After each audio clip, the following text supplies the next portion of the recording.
The 40 rules of لو وہ مارکتولارا novel ہے جس نے لاکھوں زندگیوں کو متاثر کیا۔ سال 2009 میں شائع ہونے والے اس ناول کی مصنفہ محترمہ ایلف شفق کا تعلق ترکی سے ہے۔ اس ناول کی اشاعت 40 سے زائد زبانوں میں ہوئی ہے اور آن لائن اس سے مستفید ہونے والے افراد کی تعداد کا تو کوئی شمار ہی نہیں ہے۔ نومبر 2019 میں بی بی سی نیوز نے اس ناول کو 100 موسٹ انفلوئنشل ناولز میں شامل کیا ہے۔ اردو سمجھنے والے سامعین کے لیے اس ناول کو اس ارادے کے ساتھ پیش کیا جا رہا ہے کہ یہ ناول ان کی زندگیوں میں مثبت تبدیلی لائے گا۔ ہم اس ناول کی صرف مرکزی کہانی پیش کر رہے ہیں۔ اس ناول میں 2 دریاؤں یعنی مولانا جلال الدین رومی اور صوفی درویش شمس تبریز کے ملنے اور ایک ہو کر حب الہی کے سمندر کی طرف بہنے کی عکاسی کی گئی ہے۔ یہ آڈیو سیریز محترمہ ہما انور کے ترجمے 40 چراغ عشق کے سے ماخوذ ہے۔ آواز خالدہ مرتضیٰ کی ہے۔ قسط نمبر 36۔ رومی، قونیہ، دسمبر 1245 عیسوی۔ باہر کھلی فضا میں نماز فجر ادا کرنے کے ارادے سے میں اور شمس تبریز صبح پاؤں پھٹتے ہی گھر سے نکل آئے تھے۔ وادیوں اور سبززاروں میں اور خنک ندیوں کے کنارے ہم نے اپنے چہروں کو چھوتی ہوا سے لطف اندوز ہوتے کچھ دیر گھڑ سواری کی۔ گندم کے کھیتوں میں پراسرار خاموشی نے ایک عجیب دلاویزی سے ہمارا خیر مقدم کیا۔ ہمارے گزرنے کے دوران کسانوں کے گھروں کے سامنے پھیلے تازہ دھلے کپڑے نیم تاریکی میں جیسے چہار اطراف اشارہ کرتے ہوئے ہوا سے پھڑ پھڑائے۔ واپسی پر شمس تبریز نے اپنے گھوڑے کی باگیں کھینچیں اور شہر کے باہر شاہ بلوط کے ایک بڑے سے درخت کی طرف اشارہ کیا۔ ہم دونوں درخت تلے بیٹھ گئے۔ ہمارے سروں پر آسمان گہرا نیلا رنگ بدل رہا تھا۔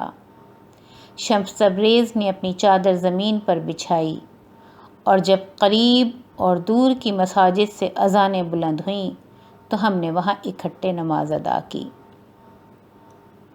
جب میں پہلی بار قونیہ آیا تو اسی درخت تلے بیٹھا تھا، شمس تبریز نے بتایا۔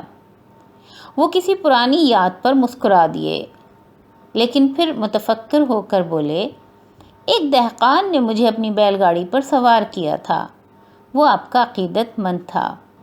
اس نے مجھے بتایا کہ آپ کے درس افسردگی رفع کرتے تھے۔ لوگ مجھے لفظوں کا ساحر کہتے تھے، میں نے کہا، لیکن اب یہ جیسے کوئی پرانی بات لگتی ہے۔ میں اب مزید واعظ نہیں دینا چاہتا۔ مجھے یوں محسوس ہوتا ہے جیسے میں اپنے حصے کا کام کر چکا ہوں۔ آپ واقعی لفظوں کے ساحر ہیں، شمس تبریز نے پرعزم لہجے میں کہا، لیکن اب آپ تبلیغ کرنے والا دماغ نہیں بلکہ گنگناتا دل ہیں۔ مجھے نہیں معلوم کہ ان کا کیا مطلب تھا اور میں نے پوچھا بھی نہیں۔ صبح نے آسمان کو بے داغ نارنجی رنگوں میں بدلتے ہوئے رات کی باقیات بھی مٹا دی تھیں۔ دور شہر بیدار ہو رہا تھا۔ کوے سبزی کے کھیتوں میں غوطہ لگا کر جھپٹ رہے تھے تاکہ جو ملے اچک لے جائیں۔ دروازے چرچرا رہے تھے، گدھے رینک رہے تھے اور چولہے جل رہے تھے کہ ہر کوئی ایک نئے دن کے استقبال کی تیاری میں تھا۔ لوگ ہر جگہ اپنی تکمیل کی تگ و دو میں ہیں، لیکن بغیر کسی رہنمائی کے کہ اسے حاصل کیسے کریں، شمس تبریز نے زیر لب کہتے ہوئے سر جھٹکا۔ آپ کے الفاظ ان کی مدد کرتے ہیں اور میرے اختیار میں جو کچھ ہوا میں آپ کی مدد کے لیے کروں گا۔ میں آپ کا خادم ہوں۔ ایسا مت کہیے، میں نے احتجاج کیا، آپ میرے رفیق ہیں۔ میرے اعتراض سے بے نیاز شمس تبریز نے اپنی بات جاری رکھی۔ میں صرف اس خول کے بارے میں فکر مند ہوں جس میں آپ رہتے رہے ہیں، ایک معروف مبلغ کی حیثیت سے۔ آپ کے گرد خوشامدی مداحوں کا ہجوم رہا ہے، لیکن عام لوگوں کو آپ بھلا کیا جانتے ہیں؟ شرابی، گداگر، چور، طوائفیں، جواری، یہ لوگ سب سے زیادہ دل شکستہ اور پامال لوگ ہیں۔ کیا ہم خدا کی ساری مخلوق سے محبت رکھ سکتے ہیں؟ یہ ایک مشکل امتحان ہے جس سے صرف چند لوگ ہی کامیابی سے گزر سکتے ہیں۔ میں نے ان کے چہرے پر یہ کہتے ہوئے ہمدردی اور فکر مندی دیکھی، اور کچھ ایسی کیفیت جو مامتا کے درد جیسی تھی۔ آپ درست کہتے ہیں، میں نے اتفاق کیا۔ میں نے ہمیشہ ایک محفوظ زندگی گزاری ہے۔ مجھے تو یہ بھی نہیں معلوم کہ عام لوگ کیسے رہتے ہیں۔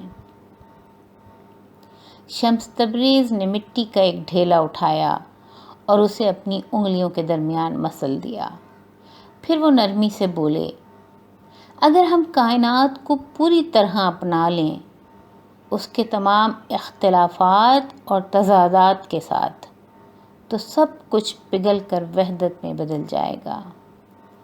یہ کہہ کر شمس تبریز نے زمین پر گری شاخ اٹھائی اور شاہ بلوط کے گرد ایک دائرہ کھینچا۔ اس کے بعد انہوں نے اپنے بازو آسمان کی طرف اٹھائے، یوں جیسے کسی غیر مرئی رسی پر اوپر چڑھنا چاہتے ہوں، اور اللہ تعالیٰ کے 99 اسماء مبارک دہرائے۔ اس دوران وہ اس کھینچے ہوئے دائرے کے اندر گھومنے لگے، پہلے آہستگی اور دھیرج سے، اور پھر تیزی سے رفتار بڑھاتے ہوئے وہ سہ پہر کی ہوا کی طرح گھومنے لگے۔ ان کا یہ جنون اس قدر سحر انگیز تھا کہ میں خود کو یہ محسوس کرنے سے روک نہ پایا جیسے پوری کائنات، یہ زمین، ستارے اور چاند، سب کے سب ان کے ساتھ گردش میں رقصاں تھے۔ میں یہ بے حد غیر معمولی رقص دیکھ رہا تھا جس سے خارج ہوتی توانائی میرے روح اور بدن کو گھیر رہی تھی۔ بالآخر شمس تبریز آہستہ آہستہ رک گئے۔ ان کی سانس کے ساتھ ان کا سینہ اوپر نیچے ہو رہا تھا، ان کا چہرہ سفید تھا، اور آواز اچانک اتنی گمبھیر ہو گئی جیسے کہیں دور سے آ رہی ہو۔ وہ کہہ رہے تھے، یہ کائنات وجود واحد ہے، ہر شے اور ہر شخص کہانیوں کے غیر مرئی دھاگوں سے ایک دوسرے سے جڑا ہوا ہے، چاہے ہم اس بات سے واقف ہوں یا نہ ہوں، لیکن ہم سب ایک خاموش گفتگو میں شریک ہیں۔ کسی کو تکلیف نہ پہنچاؤ، درد مندی سے پیش آؤ، کسی کی پیٹھ پیچھے اس کی برائی مت کرو۔ بظاہر کوئی بے ضرر تبصرہ بھی نہیں۔ ہماری زبان سے نکلے الفاظ فنا نہیں ہوتے، بلکہ اس فضائے بسیط میں ہمیشہ کے لیے ذخیرہ ہو جاتے ہیں، اور پھر وقت مقررہ پر ہم تک واپس پلٹ آئیں گے۔ کسی ایک شخص کا درد ہم سب کو تکلیف میں مبتلا کر دے گا، کسی ایک شخص کی خوشی ہم سب کو خوش کر دے گی۔ 40 اصولوں میں سے ایک ہمیں یہی بتاتا ہے۔ پھر انہوں نے اپنی متجسس نگاہ مجھ پر جما دی۔ ان کی آنکھوں کی بے انت گہرائی میں مایوسی کا سایہ سا تھا، افسردگی کی ایک لہر تھی جو اس سے پہلے میں نے ان میں کبھی نہ دیکھی تھی۔ ایک دن آپ صدائے عشق کے طور پر جانے جائیں گے، شمس تبریز نے کہا۔ مشرق و مغرب میں ایسے لوگ جنہوں نے آپ کو کبھی دیکھا بھی نہ ہوگا وہ آپ کی صدا سے متاثر ہوں گے۔ یہ کیسے ممکن ہے؟ میں نے بے یقینی سے پوچھا۔ آپ کے الفاظ کے ذریعے، شمس تبریز نے جواب دیا، لیکن میں آپ کے درس اور خطبوں کی بات نہیں کر رہا، میں شاعری کی بات کر رہا ہوں۔ شاعری؟ میری آواز چٹک گئی۔ میں شاعری نہیں لکھتا، میں تو ایک عالم ہوں۔ اس بات پر شمس تبریز ہولے سے مسکرا دیے۔ میرے دوست، آپ ان بہترین شعراء میں سے ایک ہوں گے جنہیں دنیا کبھی جانے گی۔ میں اس بات پر احتجاج کرنے کو تھا، لیکن شمس تبریز کی نگاہوں کے عزم بھرے تاثر نے مجھے روک دیا۔ میں نے بحث کرنا مناسب نہیں سمجھا۔ بہرحال جو بھی ضروری ہوا ہم ساتھ مل کر ہی کریں گے، ہم اس راہ پر ساتھ چلیں گے۔ شمس تبریز نے غائب دماغی سے سر ہلایا اور افق پر مدھم پڑتے رنگوں پر نگاہیں جمائے ایک عجیب سی خاموشی میں گم ہو گئے۔ جب وہ دوبارہ بولے تو انہوں نے وہ منحوس الفاظ ادا کیے جو میری روح کو دہشت زدہ کرتے ہوئے مجھے کبھی فراموش نہیں ہوئے۔